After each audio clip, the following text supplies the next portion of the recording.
अलग अलग 4 राज्यों में साइबर फ्रॉडना 5 गुनानो वोंटेड आरोपी झड़पायो। वोंटेड आरोपी सैविन पुंबड़िया पर ₹5,000 હતું ઇનામ। આરોપી વિરુદ્ધ સમગ્ર દેશના અલગ અલગ રાજ્યોમાં સાયબર ફ્રોડના 5 ગુના નોંધાયેલો ખુલાસો। આરોપી નામના यूनियन बैंक अकाउंट में मध्य प्रदेश, उत्तर प्रदेश, दिल्ली, तेलंगाना सहित अलग अलग 4 राज्यों में साइबर फ्रॉड की कुल ₹3,80,49,173 रकम जमा थયેલ છે।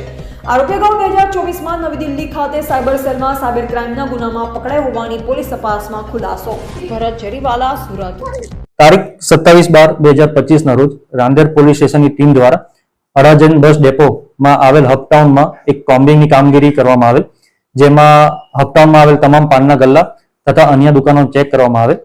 जेमां 5मा माळे आवेल दुकान नंबर 503 અને 507 જેમના માલિકનું નામ છે આબિદભાઈ ઉમરભાઈ કુડા અને સુફિયાનભાઈ અલ્તાફભાઈ પલ્લા ની દુકાનને ચેક કરતા બ્રાન્ડેડ કંપનીના અલગ અલગ બ્રાન્ડેડ કંપનીના શૂઝ, ઘડિયાળ, purse, perfume, goggles, T-shirts, Crocs મળી આવેલ અને એમને બિલો રજૂ કરવા જણાવતા બિલો રજૂ કરેલ નહીં અને વધુ વિગત પૂછતા એમને જણાવેલ કે અમે આ જે શૂઝ છે એને અમારી અલગ અલગ જે વેબસાઇટ્સ બનાવવામાં આવેલ છે, shoe escapes, classic bag, classy purse, classic kicks, સુગાઝમ, અર્બન ડ્યુડ, કિક બઝ અને ફેશન આઈના જેવી વેબસાઇટ અને ઇન્સ્ટાગ્રામ પેજ પર અમે આનું વેચાણ કરીએ છીએ અને વધુ વિગત પૂછતા એમની એમઓ એ રીતની હતી કે આ શૂઝ, પરફ્યુમ્સ બધી અલગ જગ્યાએથી મેળવી અને એ બ્રાન્ડના બોક્સીસ બીજી જગ્યાએથી મેળવી એ બોક્સમાં પેકેજિંગ કરીને ઓલ ઇન્ડિયા એ લોકો ડિલિવર કરતા હતા।